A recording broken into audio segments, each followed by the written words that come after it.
Everyone thought the Mariners' 2022 run was a fluke. Then last year happened, and people stopped talking about them altogether. But here's the scary truth.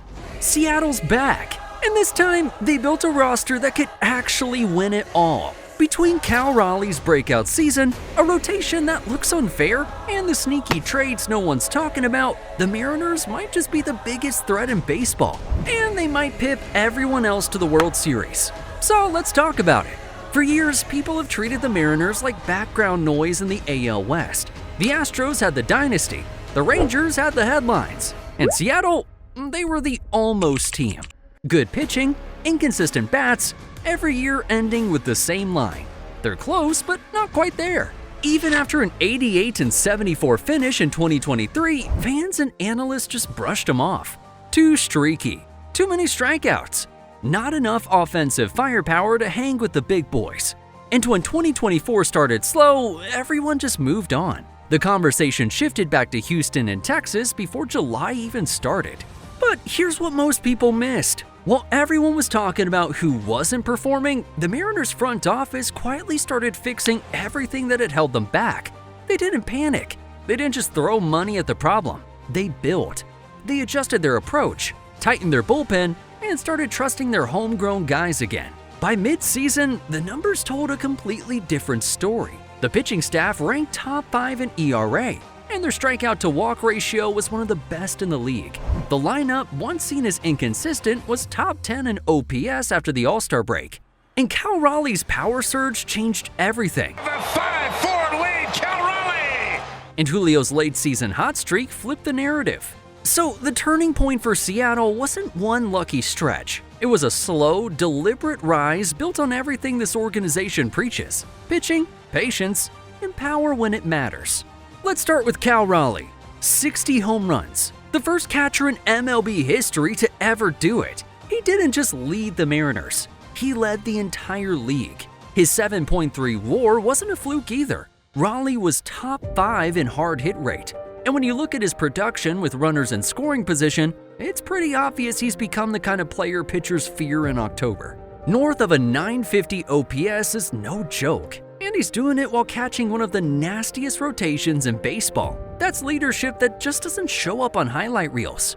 Then there's Julio Rodríguez. People love to overreact when Julio starts slow, but if you watched him at all this season, you would have seen it coming. The moment he simplified his swing and cut his chase rate, he was back in MVP mode. 6.8 WAR and top 10 in extra base hits are not numbers you just sniff at. And if you watch some Mariners games, you would have seen that anytime he got hot, the entire lineup fed off it. Now, when you look at that rotation, you'd see why people think they've got a solid shot at the World Series. Logan Gilbert alone went .344 ERA with 173 strikeouts and one of the lowest walk rates in the league. Luis Castillo, the anchor, finished with a .354 ERA and the confidence of a true ace every other day. And George Kirby, whose control blows my mind, carried a 119 whip while striking out nearly a batter an inning. And that's before you mention Bryan Woo, who had 15 wins, a .294 ERA, and an All-Star nod before a minor pec issue slowed him down. Even with him sidelined, the Mariners' rotation ERA stayed among the top 5 in baseball.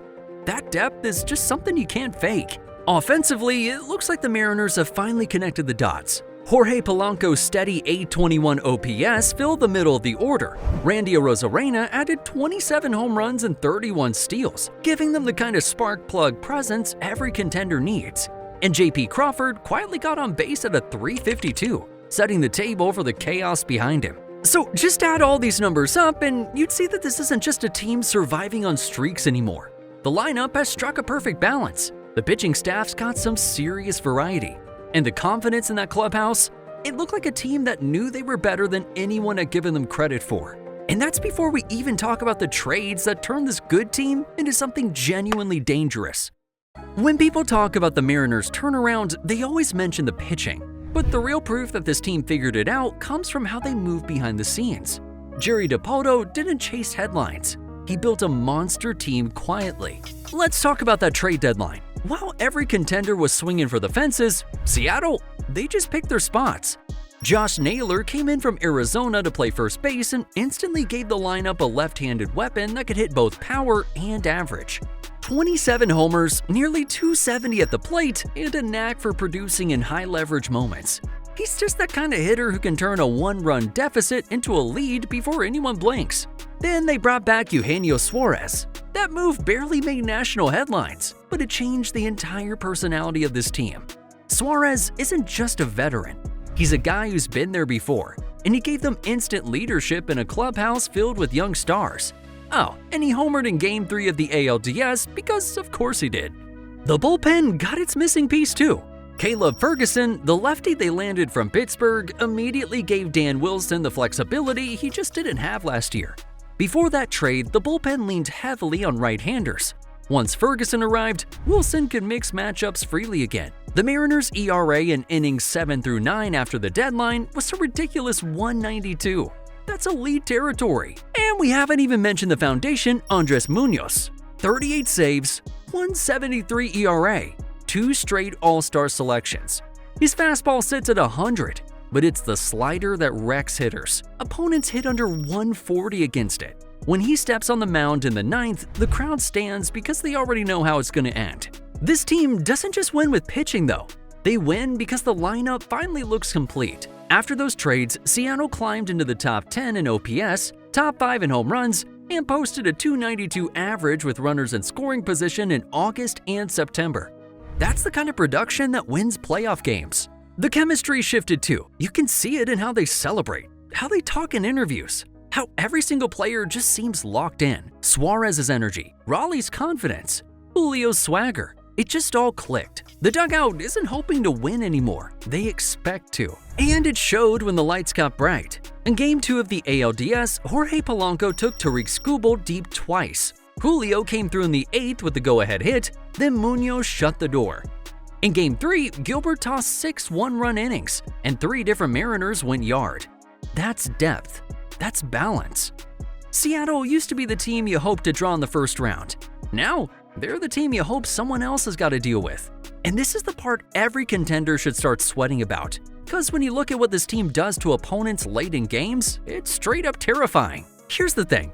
You don't realize how dangerous Seattle is until you watch them up close. This team doesn't have a weak inning. Every at-bat, every defensive play, every late-game decision, it all feels calculated. And that's what separates them from the rest of the pack. Start with the lineup. You can't pitch around anyone anymore. Cal Raleigh's sitting there with 60 home runs, and right behind him, you got Jorge Polanco and Randy Arozarena, 2 hitters who thrive on chaos. Polanco had an .821 OPS this year, and Arozarena went 27-31 in homers and steals. You'd think you're out of the inning, and suddenly someone's swiping second or driving a hanging slider 420 feet. It's constant pressure. Then you got JP Crawford, who just keeps finding ways to get on base. A .352 on-base percentage isn't flashy until you realize how often he's setting up those big innings. That's the quiet part of the Mariners' success. Everyone just does their job. There's no ego here, just production. Defensively, it's the same story. You can't run on Julio Rodríguez. His arm is one of the strongest in baseball, and his jumps in center saved multiple runs this year. Drills the ball to left center field, headed back there, goodbye! Raleigh behind the plate shuts down the running game completely, and the infield, especially with Crawford and Polanco, turns double plays like clockwork. Seattle finished among the top 10 in defensive runs saved, and that matters when you're winning tight games in October. And those tight games, well, that's where this team lives. The Mariners went 32-14 in one-run games this season. 32-14. They just don't panic. They don't make mistakes. They just squeeze you until you run out of outs. Late innings used to be a problem in Seattle, but not anymore. Andres Munoz is a monster at the back end, with a 1.73 ERA and 38 saves. Opponents hit under 180 against him this year. And add Caleb Ferguson to that mix, a power lefty who limits hard contact, and you got balance in the bullpen that they've just never had before. So just imagine facing them in a playoff series. 3 elite starters, a lineup that grinds every at-bat, a defense that doesn't give away anything, and a bullpen that closes games like a safe. That's just not fun for anybody. And the scary part is, the only thing that can really stop the Mariners right now might be the Mariners themselves. Now, every great team has got some cracks, and Seattle's no different. The scary part is that their flaws are small, but they're real. On the road, this pitching staff isn't quite as dominant. At T-Mobile Park, the team ERA sat under 3.50. Away from home, it crept closer to 4. That's not disastrous, but it does matter when you're fighting for every run in October. The ball carries a little more. Mistakes hurt a little worse. And when your success leans so heavily on elite pitching, that margin for error shrinks pretty fast. Strikeouts are still a concern too. The Mariners hit a lot of home runs, but they also whiff more than most contenders. Suarez and Naylor are huge power threats, but both finish in the top 20 in strikeouts. Even Julio, as great as he is, can chase breaking balls when he's behind in the count. Those empty at-bats don't show up often, but when they do, they can kill the momentum in tight playoff games. And the last question mark is health. Brian Woo's pec injury left him off the ALDS roster. And while the rotation's deep, losing a young ace like that just simply hurts. If he's ready by the ALCS, this rotation stacks up with anyone in baseball. And if he's not, Seattle will need to lean on the bullpen again, and that's a tough ask in a 7-game grind. Still, here's the truth. Even with those flaws, the Mariners look like a team built for the long run. Because this isn't some Cinderella run. This is what a legitimate contender looks like when everything finally clicks. The scary truth is simple. The Mariners aren't underdogs anymore. They're not that scrappy team fighting for respect. They've earned it. Cal Raleigh's made history, the rotation's elite, and the lineup finally has the balance it's been missing for years. Everything about this roster screams contender. And the best part? They're only getting better. Seattle didn't stumble into this. They built it, piece by piece, and now the entire league has to deal with it. But what do you think? Are the Mariners the real threat to win it all, or is someone else still standing in their way? Debate us in the comments. If you also enjoyed this breakdown, leave us a like and subscribe. It inspires us to do more.